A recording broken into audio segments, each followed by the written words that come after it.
बोले देखियो बारिश हो रही है क्या?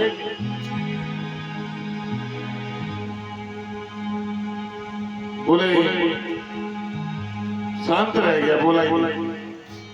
गुरुजी बोले फिर बोले बेटा, बोले बारिश हो रही है और जाओ गाय को बंधन से मुक्त कर दो। गाय बनी हुई है, इसको बंधन से मुक्त कर दो। चेला बोला, बोले गुरुजी बंधन से मुक्त करना तो आपका काम है, हम तेरे खुद बंधन में बंधे हुए, हम क्या मुक्त करेंगे? गुरुजी समझ गए, बोले खड़ा होके नहीं जाएगा। गुरुजी गए, जाकर के गाय को अंदर बांधा, आके फिर बैठे गए। बोले चेला, बोले हाँ गुरुजी। बोले देखियो बारिश हो रही है, बंद हो गई।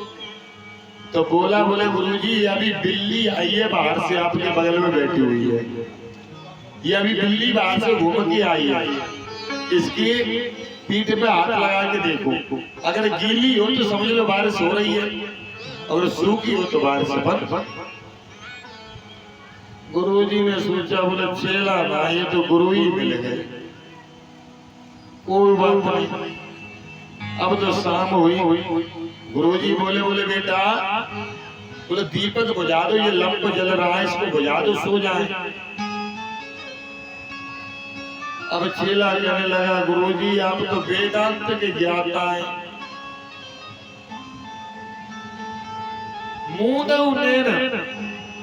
और कथों का सुनाई।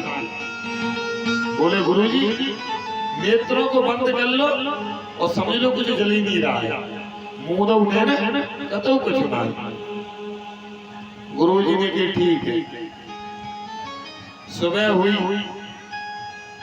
अब एक व्यक्ति लाया लड्डू भोग के लिए, अब भोग लगाया। गुरुजी बोले चेला दौड़ा दौड़ा आया, बोले हाँ गुरुजी।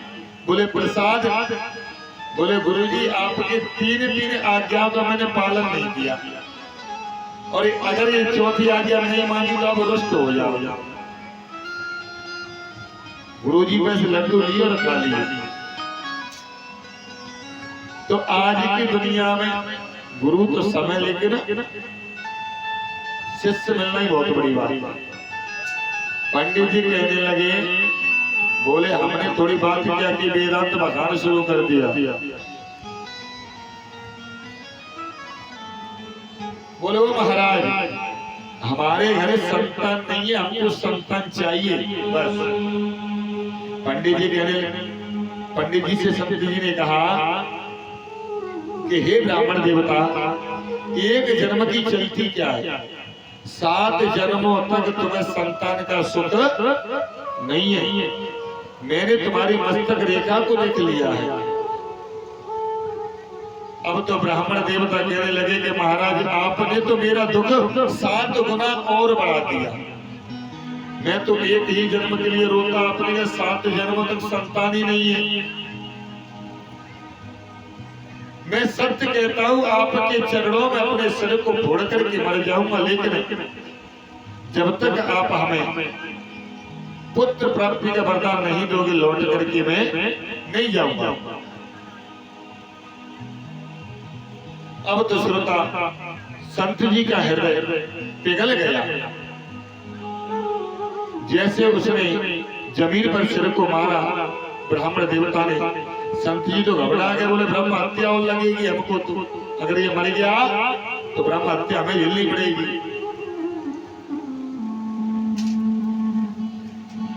तो उन्हें संत जी का हृदय